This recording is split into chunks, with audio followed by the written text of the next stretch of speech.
여러분은 수심 3km에서 헤엄치고 있습니다. 어떻게요? 하지 마시고 그냥 제 얘기를 들어보세요. 춥고 압력이 높아서 물고기도 없습니다. 그러다가 녹색에 반짝이는 것이 보입니다. 쿠키커터 상어예요. 이 상어의 목은 어둠 속에서 빛을 내서 물고기와 다른 맛있는 먹이를 유인합니다. 크기는 별로 크지 않아서 고양이 크기 정도예요. 갈색 피부와 큰 녹색 눈을 가지고 있습니다. 하지만 외모에 속지 마세요. 매일 밤 이 생명체는 수면 위로 올라와 백상아리와 고래, 심지어 황새치까지 뒤쫓습니다. 자세히 보면 날카로운 이빨이 가득한 둥근 입을 볼 수 있어요. 물기만 하는 게 아니라 이빨을 톱처럼 사용합니다. 쿠키커터 상어라고 불리는 이유는 먹이를 보면 쿠키 모양으로 한 입 베어내기 때문입니다. 심지어 잠수함을 공격하는 것으로 알려져 있어요. 잠수함은 무슨 맛일까요? 다음 상어는 자동차 길이 정도 됩니다. 이 상어는 겨우 100마리 정도만이 목격되었습니다. 하지만 일단 이 상어를 만난다면 절대 잊지 못할 거예요. 이 상어는 엄청나게 큰 입을 가지고 있어요. 초대형이죠. 그에 걸맞게 넓은 주둥이 상어라고 불립니다. 몸을 웅크리면 입 안에 쉽게 들어갈 수 있어요. 하지만 이 상어는 위험하지 않아요. 인간에게는요. 입을 벌리고 헤엄쳐 다니면서 플랑크톤과 다른 수중 먹이를 걸러냅니다. 이 상어는 입 안에 빛을 내는 특별한 장기로 작은 갑각류를 유인합니다. 깊은 바닷속 완전한 어둠 속에서 헤엄칩니다. 그래도 미소는 멋지네요. 환도상어 또한 거대한 신체 부위가 있는데 꼬리예요. 상어 몸체의 거의 절반 길이이고 마치 헬리콥터 프로펠러처럼 보여요. 꼬리를 이용해 사냥하는 몇 안 되는 동물 중 하나입니다. 상어는 물고기 떼를 몰래 덮쳐 꼬리를 흔들어대기 시작합니다. 물고기를 놀라게 하려는 작전이에요. 궁지에 몰리면 꼬리를 이용해 자신을 방어할 수도 있습니다. 이 상어의 가장 좋은 점은 사람을 공격하지 않는다는 것입니다. 전자리 상어. 세상에는 꽤 다양한 종류의 전자리 상어가 있어요. 얌전해 보이지만 여전히 상어예요. 이 상어는 가오리처럼 납작하고 피부 무늬 덕분에 해저에 쉽게 숨을 수 있습니다. 이러한 변장술 때문에 잠수부들이 실수로 만지게 되는 경우가 있습니다. 좋은 상황은 아니죠. 이 상어는 빠르고 강한 턱을 가지고 있어요. 하지만 사람보다는 작은 물고기를 더 좋아해요. 뿔 상어는 눈 바로 위에 뿔처럼 생긴 2개의 돌기가 있습니다. 상어 세계의 할아버지로 공격적이지 않고 천천히 헤엄치고 거의 매일 밤 늦게까지 깨어 있어요. 성게와 갑각류가 가장 좋아하는 먹이예요.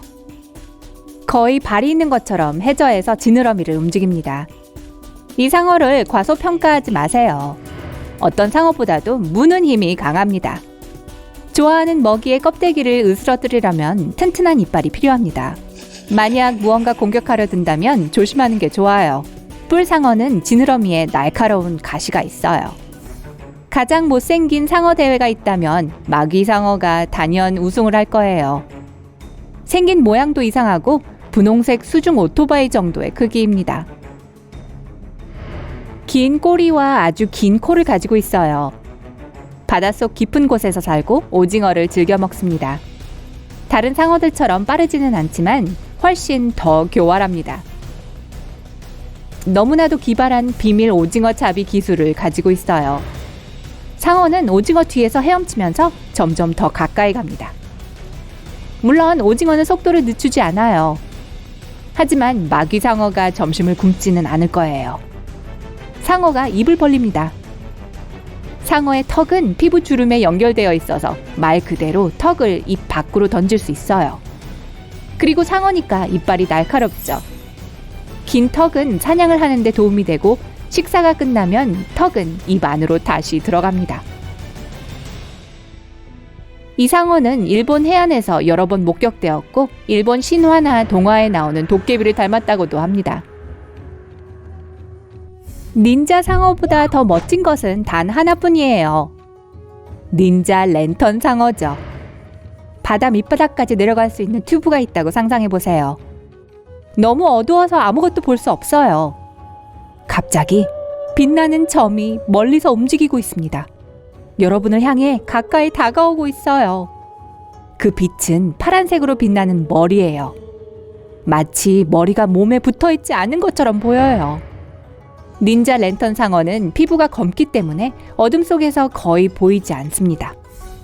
사람의 팔 크기지만 작고 날카로운 이빨은 장난이 아닙니다. 이 상어가 왜 빛을 내는지는 아무도 모릅니다. 맛있는 물고기를 유인하기 위해서일까요? 또 다른 이론은 친구들과 소통하기 위해 불빛을 사용한다는 거예요. 친구가 있다고요? 망치머리 상어. 이 흉포한 상어는 무게가 0.5톤까지 나갈 수 있습니다. 전 세계의 열대 바다에 살고 있으며 가장 잘 알려진 상어 중 하나입니다. 눈은 망치 모양의 머리 측면에 위치합니다. 거의 모든 방향을 볼 수 있다는 의미죠.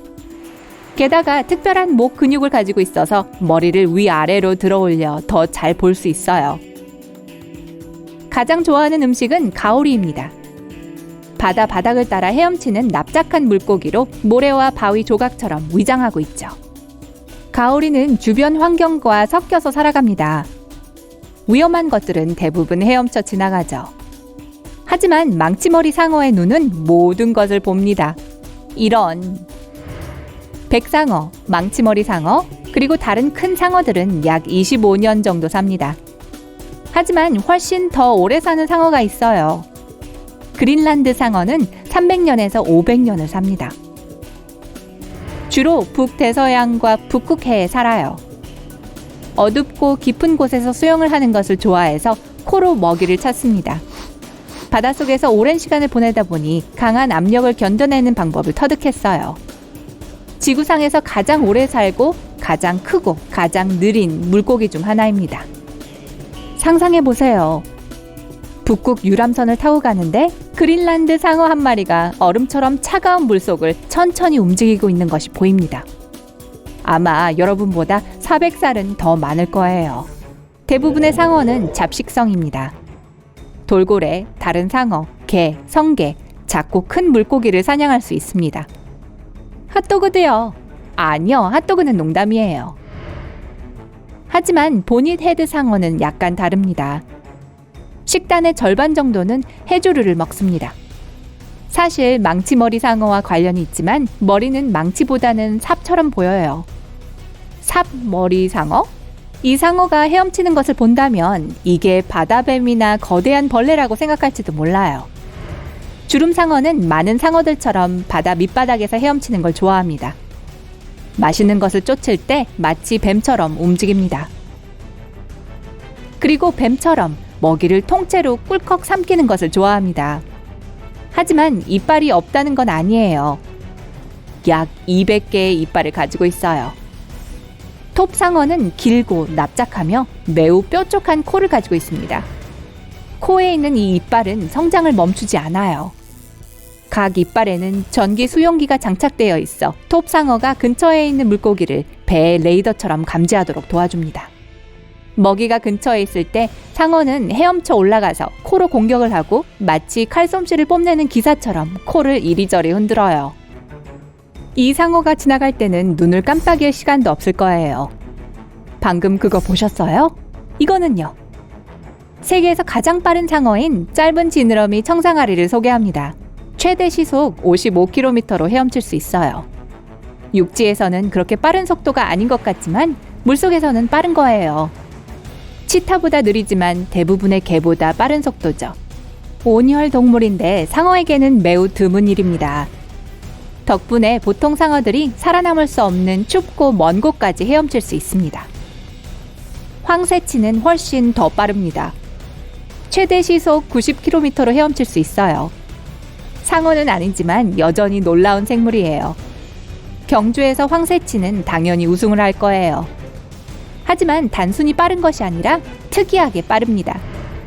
코 옆에 특별한 기름을 뿜어내는 분비샘이 있어요. 이 기름은 코를 통해 퍼지고 작은 구멍을 통해 나옵니다. 이 특별한 기름은 방수 효과가 있어서 황새치가 빠른 속도로 물을 미끄러지듯 통과하게 해줍니다.